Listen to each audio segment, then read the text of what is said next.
ত্রয়োদশ জাতীয় সংসদ নির্বাচন সামনে রেখে জামাত সহ 11 দলীয় জোটের বহুল আলোচিত সংবাদ সম্মেলন হঠাৎ করে স্থগিত ঘোষণা করা হয়েছে। আজ বুধবার দুপুর 2:15 জামাতের ইসলামীর সহকারী সেক্রেটারি জেনারেল ও 11 দলীয় আসন সমঝোতা জোটের সমন্বয়ক হামিদুর রহমান আজাদ স্বাক্ষরিত এক বার্তায় এই তথ্য জানানো হয়েছে। এর আগে সকালে জানানো হয়েছিল বিকেল 4:30টায় রাজধানীর ডিপ্লোমা ইঞ্জিনিয়ারিং ইনস্টিটিউশনের জোটের প্রার্থী তালিকা ঘোষণা করা হবে। তবে শেষ মুহূর্তে আসন সমঝোতা নিয়ে জটিলতায় থেমে যায় এই আয়োজন।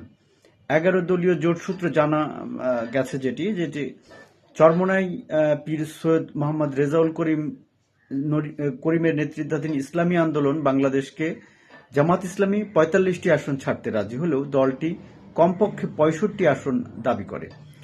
অন্যদিকে মামুনুল হকের বাংলাদেশ খেলাফত মজলিসকে 16টি আসনের প্রস্তাব দেওয়া হলেও তারা চায় অন্তত 25টি আসন।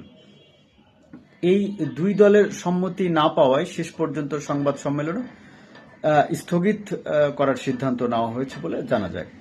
আসন সমঝোতার টানাপোড়েনে এখন প্রশ্ন, এই জোট কি আদৌ ঐক্যবদ্ধভাবে নির্বাচনে যেতে পারবে এবং এই জোট আসলেও কি টিকছে, সেই বিষয়টি এখন সময়ের হলেই আমরা দেখতে পাবো। সে পর্যন্ত অপেক্ষা করুন।